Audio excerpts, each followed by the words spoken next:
I'm Jay and welcome to the Relicsmith channel. I want to do one more video on the Titulus Crucis and why I think this thing deserves a real serious look compared to many other relics that are out there. The more I learn about it, the more evidences come into alignment that this is something from 1st or 2nd century. I'll share some further insights I have in coming to the conclusion on this. So I want to examine each category of evidence and come to what is most plausible. Let's begin with the hardest thing for a medieval forger to get right, and that's the writing itself. There's many medieval relics out there, and most of them don't even have writing on it.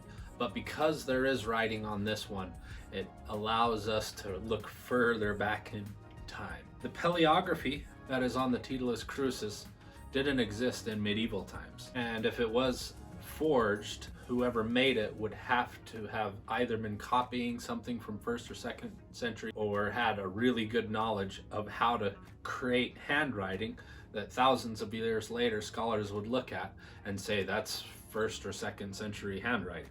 And not only do we have one language, but we have 3 languages, Latin, Greek, and Hebrew, and they all match 1st and early 2nd century inscription styles.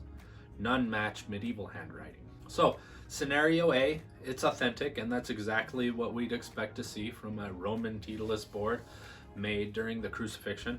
Or scenario B, it's a medieval forgery. To fake this, a medieval scribe would need accurate 1st century Hebrew, accurate 1st century Koine Greek inscription script, accurate 1st century Judean Latin forms, and accurate Roman spelling mistakes. The spelling mistakes being the misspelling of Nazareth, something a medieval forger would be out of his mind to make a spelling error like that. And also we have really good examples of relics that are medieval forgeries, and what we see in the Titulus Crucis compared to those are very different.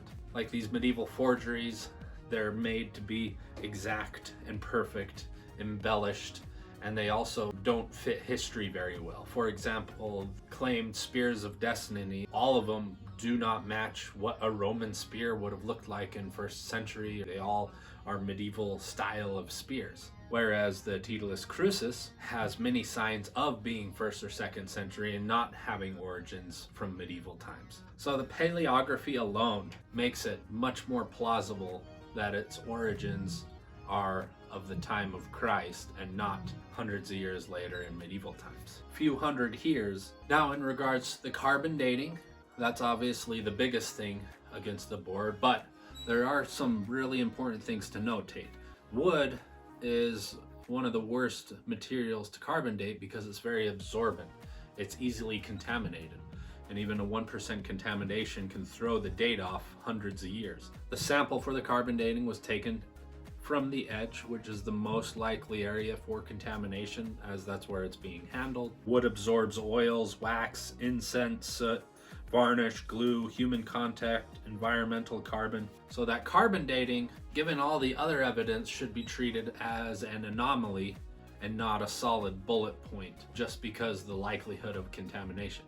And when we have all this other evidence pointing that this is 1st or 2nd century, and we have plenty of reason to believe that the carbon dating could possibly be wrong, if the carbon dating is right, then we have to explain how wood during the 1100s, when the carbon dating says, by that time the paleography and the Roman pigment are 2 of the hardest things to explain that a medieval forger would be able to get right. Or scenario B, it's authentic and the carbon dating is just a piece of contaminated wood that they got the date off of. Now for me, what locks it in is the Roman pigment. So when they examined the board, they found small traces of Roman pigment. That's the leftover paint from when it was painted. Scenario A, it's medieval origin, the carbon dating fits, and then nothing else fits. It requires a medieval scribe with impossible knowledge, requires medieval use of Roman pigment, requires faking 1st century Hebrew. Or scenario B, it's authentic, and that,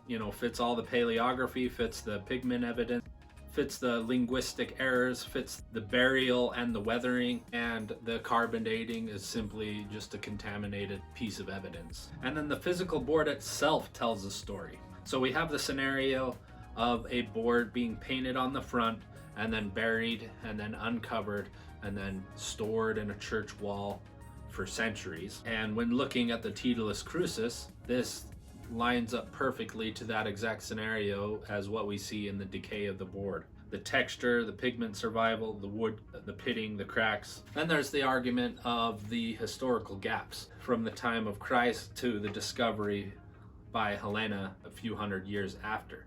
Now, if this was a real piece of the title of the cross and it was hidden and then buried for centuries and then rediscovered, that historical gap actually makes perfect sense, and it's not a weakness in its case, but it lines up perfectly, hidden away, and you don't really hear about it. So the final synthesis, everything in one view. The paleography says ancient, the Hebrew script says ancient, the Greek and Latin says ancient, the linguistic quirks say it's Roman, the trilingual format is Roman protocol, pigments are Roman, binder chemistry is Roman, the burial weathering is ancient. There's no medieval ornamentation like you see on other relics, so that's absent. There's no medieval pigments, that's absent. There's no medieval script, that's absent.